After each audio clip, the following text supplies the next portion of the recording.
Good morning. My name is Tara, and thank you for joining us for today's combined Dharma family and spring Ohigan service. Ohigan means other shore, and this is a service that is conducted during the spring equinox. We will begin this service with a moment of quiet sitting. Reverend Kuwahara will strike the bell, and we will sit for 1 or 2 minutes to quiet our minds and prepare to hear the Dharma. Then he will strike the bell again, and we will continue with the service.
Reverend Kuwahara will now lead us in the chanting of the Vandana to Sarana, followed by Junirai.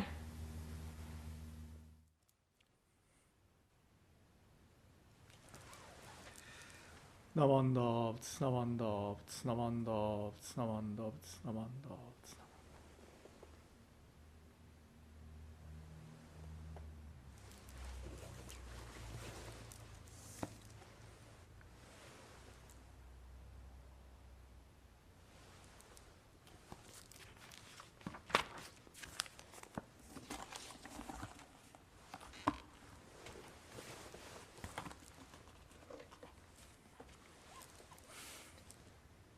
Namo tassa bhagavato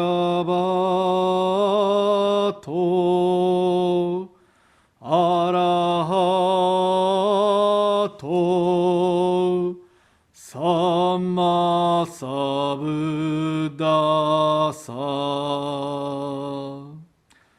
Homage to him, the exalted one, the enlightened one, the supremely awakened one. Buddham saranam gacchami, Dhammam saranam gacchami, Sangham saranam gacchami. I go to the Buddha for guidance. I go to the Dharma for guidance. I go to the Sangha for guidance. Namo Kie Butsu, Namo Kie Ho, Namo Kie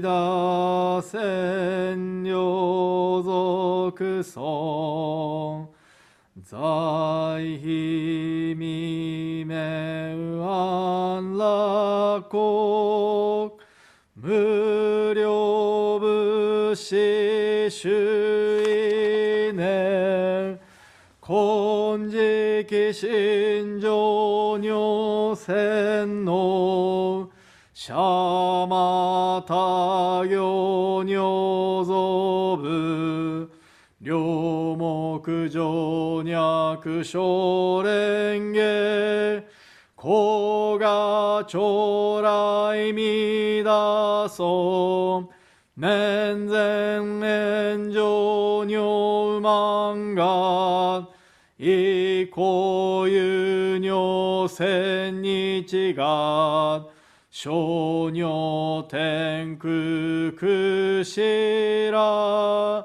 古賀将来弥陀尊観音頂戴観知宇治主寿命双方称号ノブクゲドウマケウマ古賀将来弥陀尊無微無空交渉上修徳経験女国小サリ役徳自在古賀将来弥陀尊実法妙門菩薩衆無量小魔女三段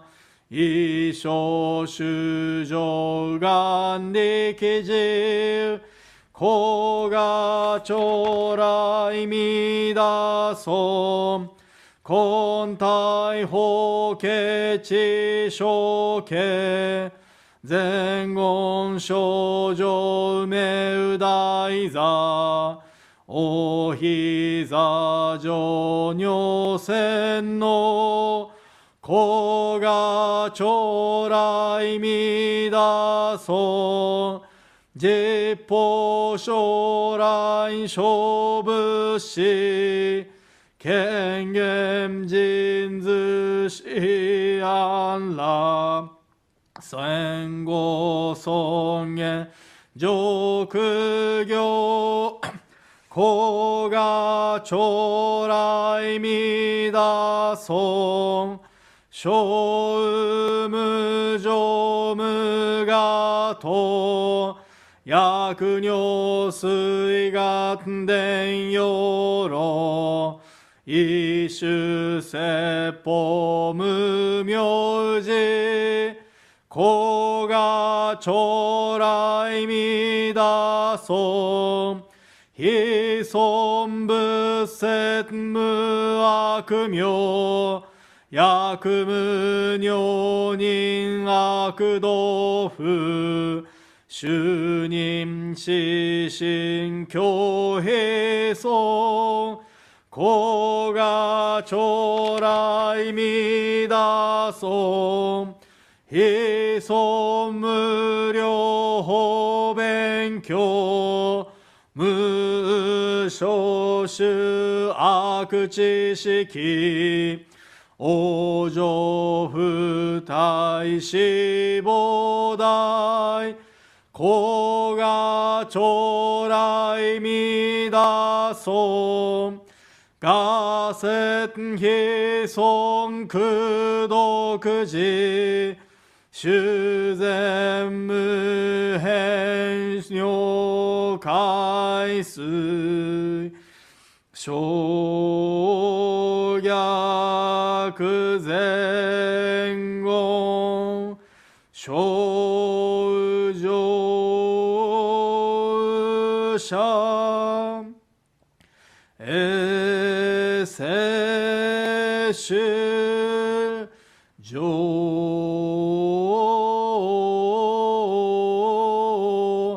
小帰国ナマンダブ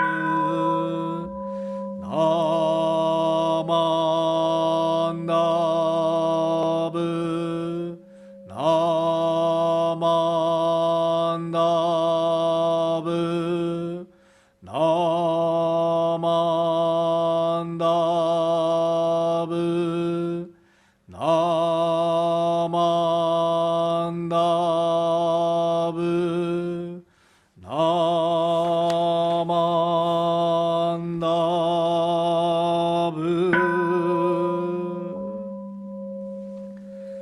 がんにしくどく平等性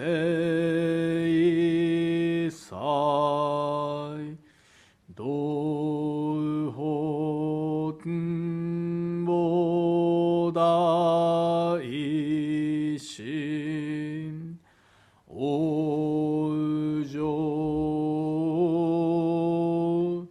安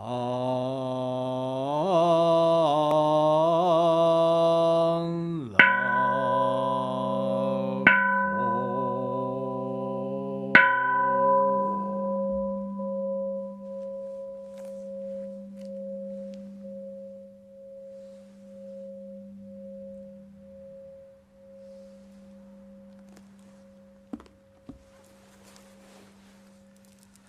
ナマンダーブツナマンダーブツナマンダーブツナマンダーブツナマンダーブツナマンダーブツナマンダーブツナマンダー。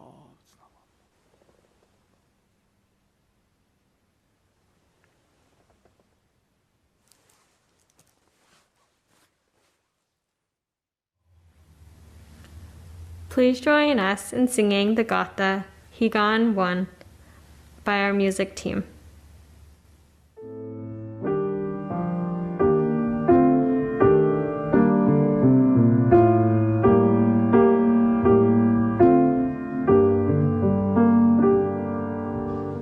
The purest time in nature's realm, in the early spring and fall.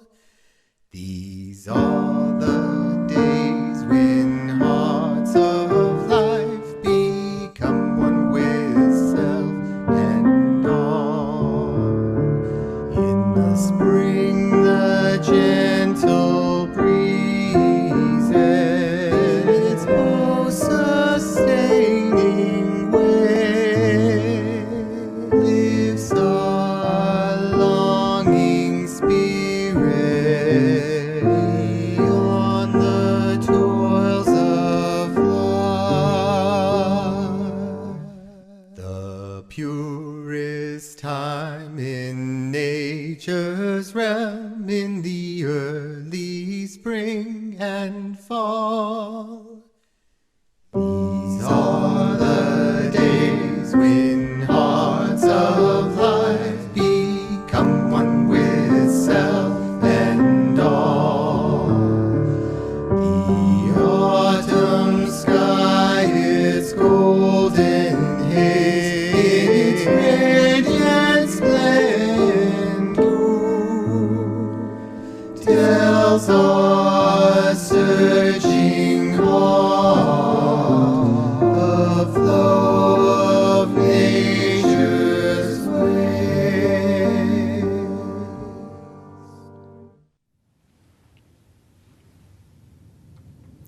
It is our great pleasure to have Reverend Diana Thompson as our guest speaker today. She is serving the Tri-State Denver Buddhist Temple now as a resident minister, but before she was assigned to Denver Buddhist Temple, she was in Berkeley to attend the Institute of Buddhist Studies, IBS, to study Buddhism and then Jodo Shinshu Buddhism. So while she was here in Berkeley, I'm sure she had a great time at our temple. And then Serenity, her daughter Serenity, she attended our Dharma school. So today, please enjoy her Dharma messages. Hello, everyone. It's Reverend Diana Thompson speaking to you today from Denver, Colorado. Now, I've been invited today to do the talks for your spring Ohigan service. And of course, we say this every time, and we've been hearing it for a number of months, but I really do wish we could be doing this in person. I miss the temple, I miss all of you, but I really appreciate being invited to speak. So today's talk, because it is Ohigan season, I'm going to do for the children first. This is the river of fire and the river of water. Now, I know that we've all heard this story many, many times.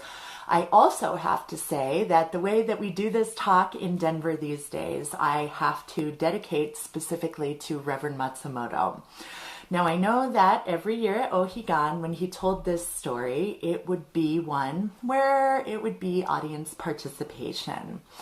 So I know that when we say river of fire, we all do this, and river of water, we all do this. Now, him being my mentor, we always not steal, but borrow ideas from each other.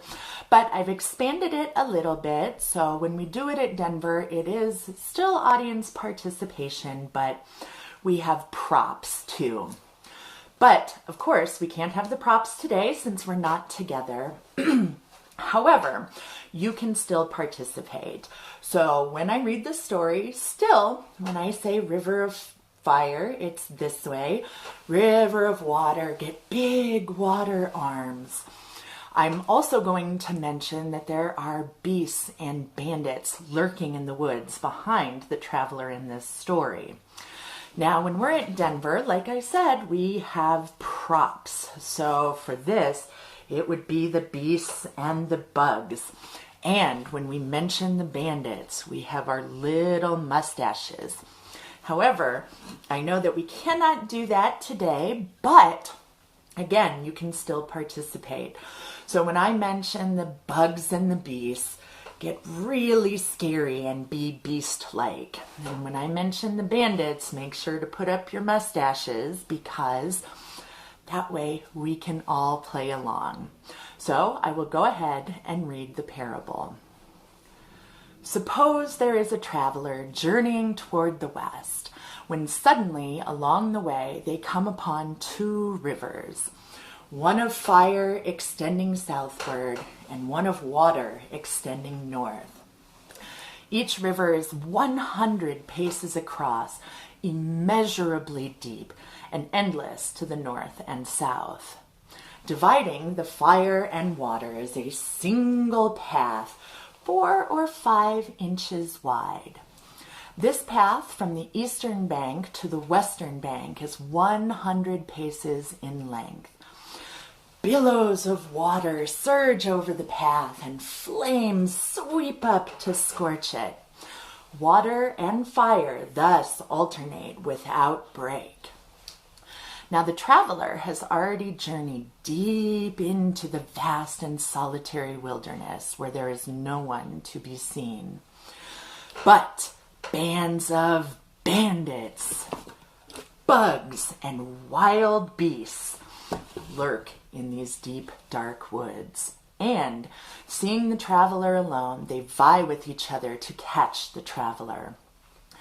Being very afraid, the traveler at once flees towards the west when, without warning, the great rivers appear. The traveler reflects, I can see no end to this river either to the north or south. In the middle is a white path, but it is exceedingly narrow. Although the two banks are but slightly separated, how is it possible to cross? Assuredly, this day I shall be caught. If I turn back, bandits will press closer. If I run north or south, beasts and poisonous insects will contend with each other to attack me. If I venture on the path westward, surely I will plunge into the two currents of water and fire. There are no words to express the terror and despair that fill the traveler at this point. They think further, if I turn back now, I will find trouble. If I remain here, I will find trouble. If I go forward, I will find trouble. There is no way for me to escape. Therefore, I choose to go forward, venturing on this path. Since the path exists, it must be possible to cross the rivers. When this thought occurs, there is suddenly heard an encouraging voice on the eastern bank. "O traveler, just resolve to follow this path forward. You will certainly not encounter trouble, but if you stay where you are, you will." Further, a voice from the western bank calls, "O traveler, with mind that is single, with right-mindedness, come at once. I will protect you.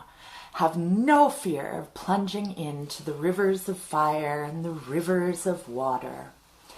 The traveler, having heard the encouragement on their side of the river and the call from the other, immediately acquires firm resolution in body and mind and decisively takes the path, advancing directly without any doubt or apprehension.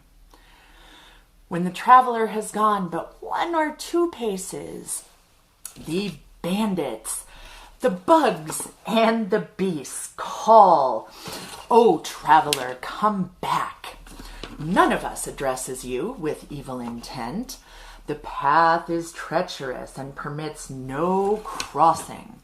You are certain to meet your doom." The traveler hears those voices calling but gives no backward glance. Thinking only of the path, the traveler advances directly forward with the mind that is single, and forthwith reaches the western side. Free forever of all affliction, they meet their good friend, and their joy is boundless. Now again, we've all probably heard this story quite a few times, and for those who have not, welcome to it. This is the story about all of us. We ourselves are the travelers, and we travel along this path that sometimes can be like a vast wilderness or a very deep, dark wood. And the bugs, the beasts, and the bandits talked about in this story are the things that sometimes trouble us. Things that are following us all the time that make it sometimes a little scary, sometimes just difficult to travel along our path. When we talk about the rivers of fire and the rivers of water, the river of fire is our anger. The river of water is our greed. And these are also things that can be very, very difficult to get through. The rivers in this case are going over a path that is very, very narrow. But when the traveler comes upon this path, this is the moment where they are trying to decide, what do I do now? Well, there's that voice on their side of the path that is the voice of Shakyamuni Buddha. This is the Dharma we all hear when we come to temple. This is the Dharma that encourages us to go along on our path, because even if it's very narrow, like the traveler said, if it exists, then it must be possible to cross it. And the voice from the other side is Amida Buddha. We hear that voice from our side of the path. And when we do, we are even more encouraged along this path. That path, or that call from the western shore, or the Buddha's Pure Land, is the call that is meant for all of us, to encourage us on our paths, to remind us that yes, there will be the rivers of fire and the rivers of water. There will be beasts and bugs and bandits along the way. But nevertheless, it is still possible to cross this path. So When we say Namo Amida Butsu, that is us responding to that call. The Buddha is always calling to encourage us, and we say Namo Amida Butsu in response. Buddha, I hear you. Buddha, I am coming. And Buddha, thank you very much for encouraging me on my path. So thank you guys again for having me. Again, I wish I could be with everybody, and I do love doing this with all the kids, and I make the grown-ups participate too. So until next time, until we can all meet again, hello from Denver, Colorado, and we will close with Gassho. Namo Amida Butsu. Namo Amida Butsu. Namo Amida Butsu. Namaste.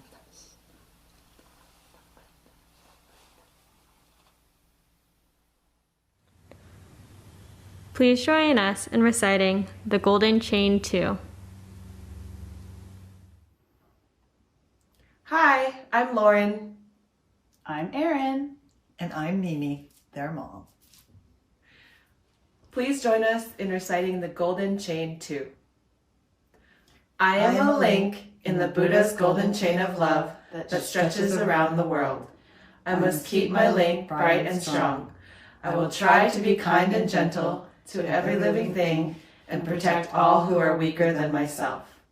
I will try to think pure and beautiful thoughts, to say pure and beautiful words, and to do pure and beautiful deeds, knowing that on what I do now depends not only my happiness or unhappiness, but also that of others. May every link in the Buddha's golden chain of love become bright and strong, and may we all attain perfect peace. Namo Amida Butsu. Namo Amida Butsu. Namo Amida Butsu. Namo Amida Butsu. Namo Amida Butsu. Namo Amida Butsu.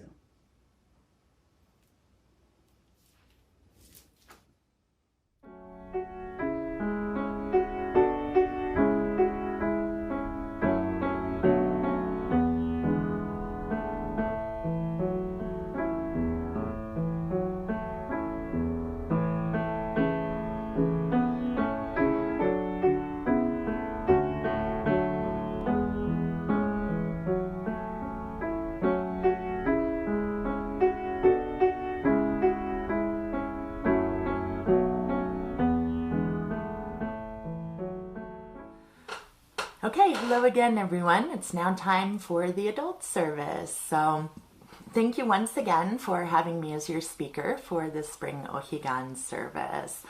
And I know I mentioned already that we say it over and over again, that I wish that we were able to gather in person, but in this case, I really do wish we were able to gather in person because, as many of us know, for challenging but in a good way years that I was studying at the Institute of Buddhist Studies, you guys were my spiritual home.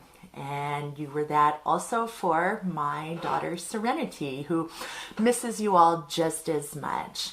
And you were the spiritual home for not only me and the spiritual caretakers, not only for me and my daughter, but I know too that you have provided that same thing for a number of students at the Institute of Buddhist Studies, that with the care and support of your temple and your members, all of us have benefited a great deal. So I hope that everyone realizes the depth of gratitude that we do owe to all of you. And I know it sounds like I'm pandering, but pandering in a good way, because when we all meet again, it should be on very good terms.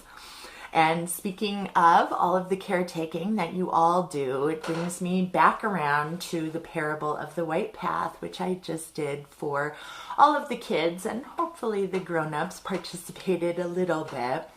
But we've already established that I borrowed the idea from Reverend Dr. Matsumoto. So right away, we know that the Berkeley Temple influenced my ministry and influenced me a great deal.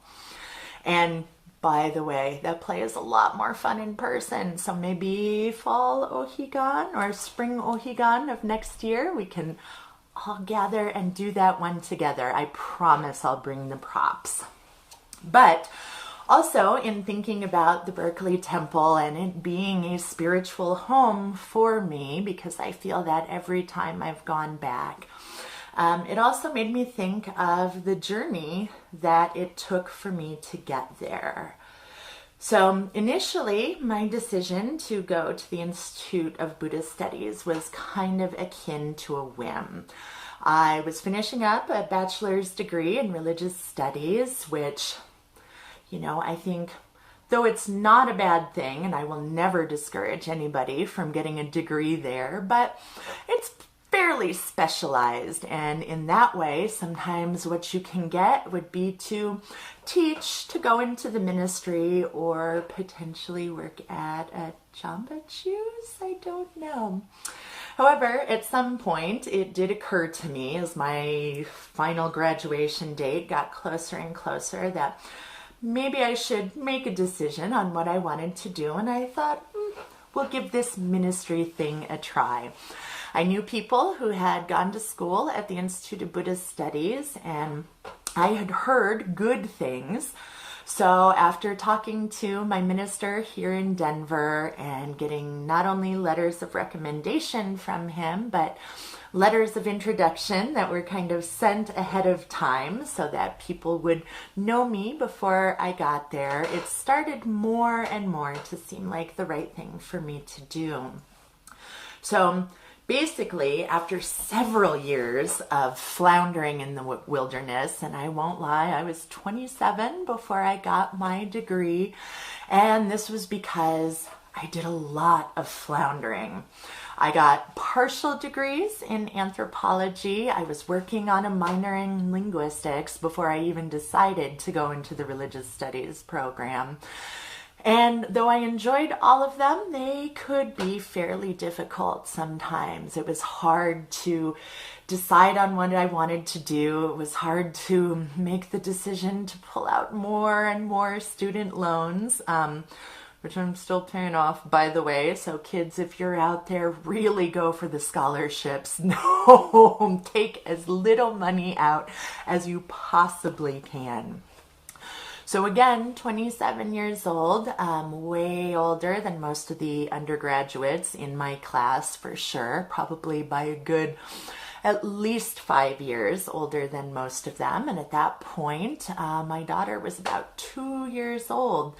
But even with that, at that point, when I did graduate, I decided to step on this exceedingly narrow path, because it seemed like it was something that was going to be fairly difficult. I thought a lot about it when I realized that maybe that was something that I wanted to do, and it was a hard one to finalize, but it was difficult even when the final decision was made to do it.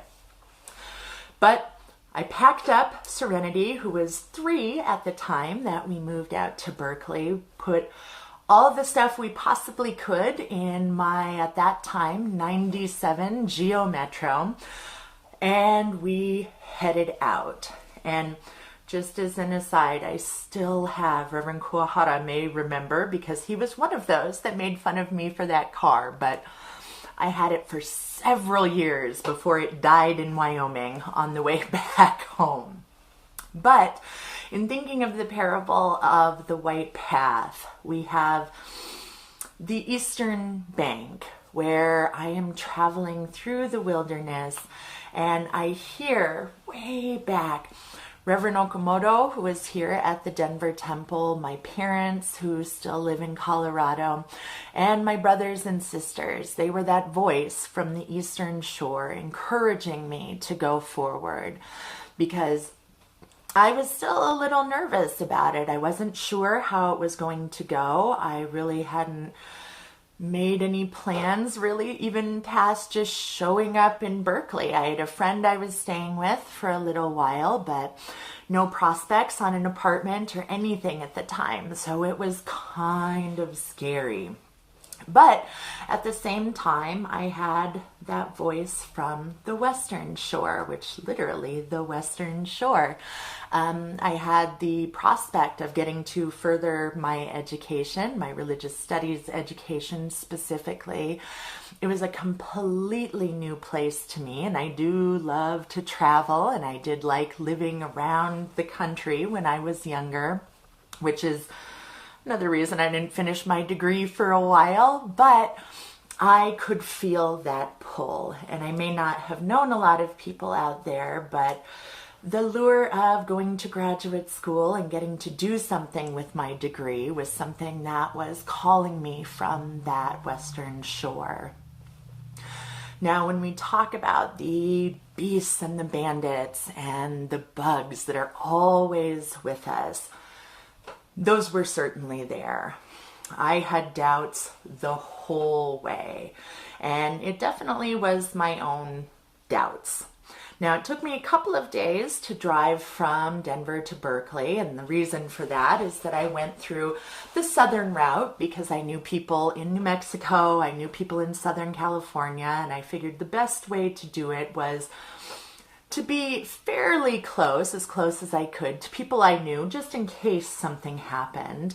And here there were still beasts, bandits, and bugs that were following me all the time. I would get into moods where I was totally unsure of whether or not this was the right decision. And even as I got closer and closer to Berkeley, the doubts were still there.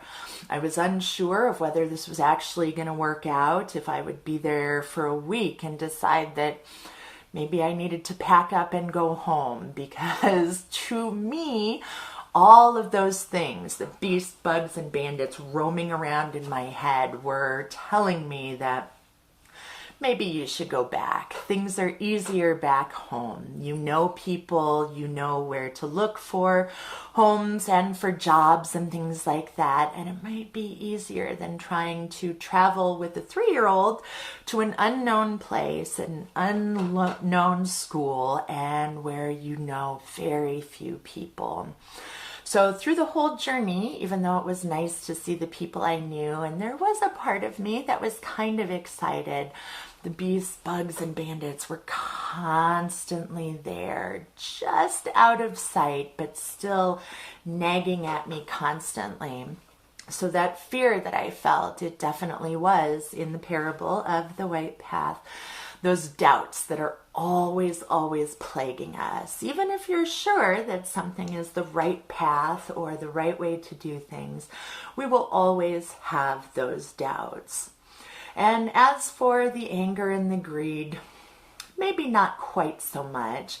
I might have been angry at myself a few times for being what I thought at the time was so foolish, but I didn't feel it as overwhelmingly as the things that were stalking me from the vast wilderness in the woods. Now, I did hear the voices of encouragement and definitely tried to keep those in my head.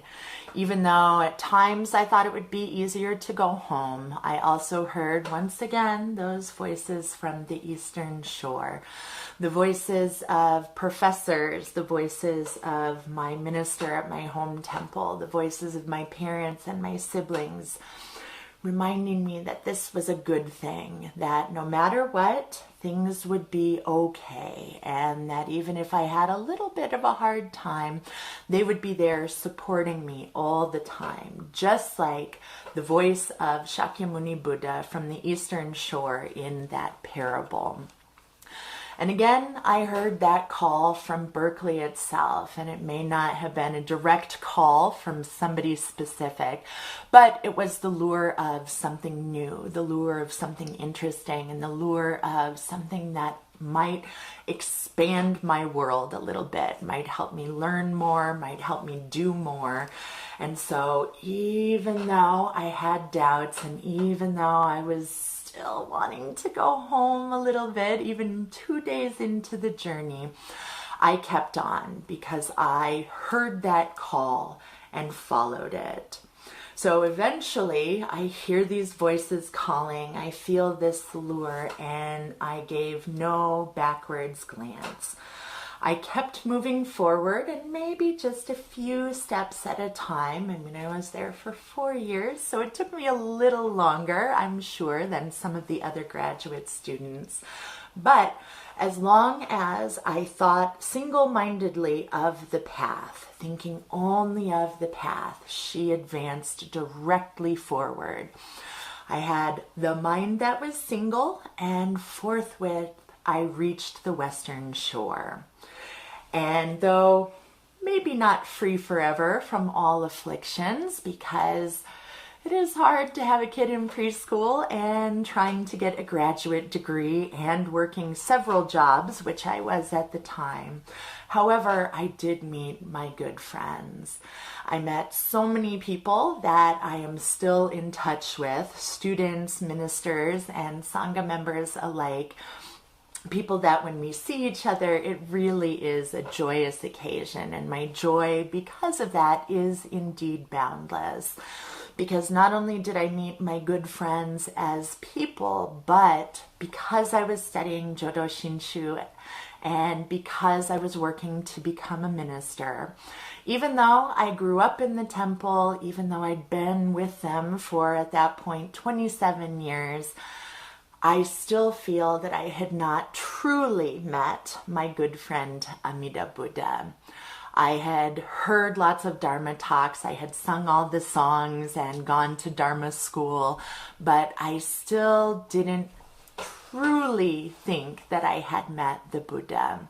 However, through these studies, because I did just decidedly move forward on that path, again, I met good friends in the human realm, but also my good friend, the same friend that the traveler meets at the end of this parable. Now, I do know that, my joy was boundless, but again, not free forever from afflictions, because I do know one of the things in meeting the Buddha is that I realized too that I am still my human self and will always be that human self. I will never be able to entirely rid myself of doubts and fears. Those beasts, bugs, and bandits are going to be there forever. I will be terrified sometimes and afraid to move forward because the rivers of fire and the rivers of water, sometimes they might crash lightly over the path and sometimes it may become submerged because, again, I am a human being. And yet, because I have gained a small modicum of wisdom, we'll say, I still try to hear that voice from the Western Shore, encouraging me to continue moving forward. And that voice reminds me all the time that while I am still a traveler and will be until the end of my life, I have also stepped foot on that path. And that path will be fraught with some things along the way, but that voice is always calling, encouraging me to return to my home of homes. And whether that is coming back to Berkeley eventually, don't count me out. I'm happy to come anytime. But it also means that I know that there is great wisdom, compassion out there, that wisdom, compassion embraces me even tighter when I'm having trouble traversing the path itself. But that wisdom, compassion is always calling. And if I can remember sometimes to say Namo Amida Butsu, not just as a minister when I'm trying to get everyone else to follow me, but when I say that with a sincere heart, I hear that calling voice, the Buddha calling to return to that great place of wisdom, that great place of compassion, and also encouraging me to remember that I am a traveler, remember that I am my human self, and that is always okay. So thank you again for having me for this Ohigan service. I very much appreciate it. I hope everyone is staying happy, healthy, and doing everything you can to prepare for when everything opens back up and we can embrace each other again. So once again, thank you very much, and we will close with Gassho. Namo Amida Butsu. Namo Amida Butsu. Namo Amida Butsu. Namanda. Thank you.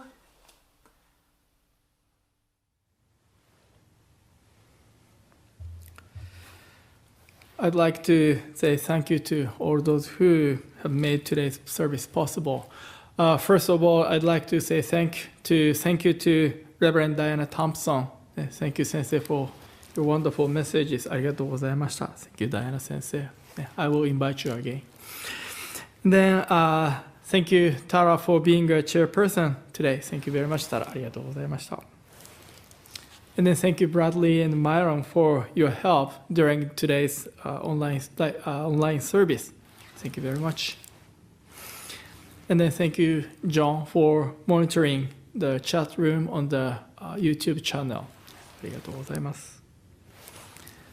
And then thank you, Emiko-san, and then our music team for the beautiful music for today's service. ありがとうございました.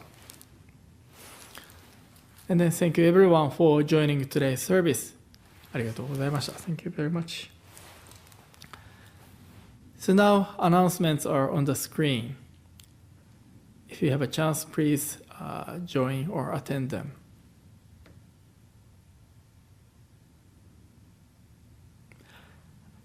Again, thank you very much for attending today's service. Please take care and then see you next week. ありがとうございました. Thank you very much. Naman Davts, Naman Davts, Naman Davts, Naman Davts, Naman